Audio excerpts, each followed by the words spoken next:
আসসালামু আলাইকুম বন্ধুরা, সবাই কেমন আছেন? চলে আসলাম আর একটি নতুন ভিডিওতে। আর এখন দেখতে পাচ্ছেন আমি আছি ঢাকা মেডিকেল কলেজের সামনে, শহীদ মিনারের উপরে আর কি দাঁড়িয়ে আছি।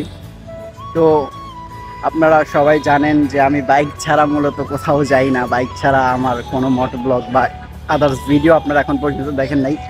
এই ফার্স্ট আমি আসলাম আজকে একা একা। এখানে একা একা প্রায় বোরিং লাগতেছে বললেই চলে। কেউ নাই, ফ্রেন্ড সার্কেল কেউ নাই, ভাই ব্রাদার কেউ নাই, আমি একা একা। যার কারণে যে আমাকে একটা কেউ ছবি ক্লিক করে দিবে সেইটাও পারতেছি না। তো এখানে আসলে কীভাবে ছবি তুলবো, তাকে বলবো ভাই একটা ছবি ক্লিক করে দেন। তো একটা ছবি তুলতে পারতেছি না, সেই দুঃখে আর কি ভিডিওটা করতেছি, নাইলে ভিডিওটা মূলত আমি করতাম না। এখানে আসছি একটা প্রোফাইল দিতাম, তো সেইটাও দেওয়া হচ্ছে না। যাই হোক, সবাই হয়তো ভালো আছেন, আর কারা কারা এখানে আসছেন অবশ্যই আমাকে কমেন্ট করে জানাবেন। জীবনটা একটু অন্যরকম। যার জীবনে বাইক নাই, কিংবা একটা কথা জাস্ট বলতে চাই, যেই ছেলে তার জীবনে একবার বাইক চালাইছে কিন্তু বাইক তার পরবর্তীতে সে ওই বাইকটা সেল দিয়ে দিছে, এবং এরপরে তার কাছে যখন বাইক থাকে না, ওই ছেলের দুঃখটা হয়তো বা অন্য কারো দ্বারা বোঝা সম্ভব না।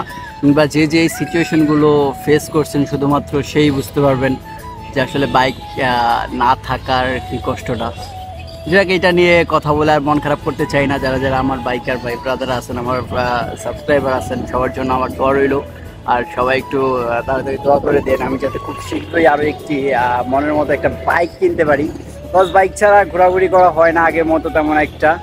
এই বাস দিয়ে এত দূর একা একা আসা, জার্নি করা অনেকটাই কষ্টকর। জানেনই তো ঢাকা শহরে কত বেশি জ্যাম থাকে। আর এখানে আমি একা একা আসছি, এখন একা একা এখানে যে একটা ছবি ক্যাপচার করবো সেটাও পারতেছি না। তারপরে দেখি কারো দ্বারা একটা ছবি ক্যাপচার করা যায় কি না। ভিডিওটা এই পর্যন্তই রাখলাম, কারণ আজকের এই ভিডিওতে দেখানোর মতো ব্যাকগ্রাউন্ড আমার কাছে আর কিছুই নেই। তো আচ্ছা, আপনাদেরকে ছোট করে একটা শহীদ মিনার একটা দেখাইতে পারি, একটা ভিউ দেখাইতে পারি। সেই ভিউটা একটু দেখেন, কি সুন্দর দেখেন পরিবেশ। ওইখানে 3টা মেয়ে আড্ডা দিচ্ছে।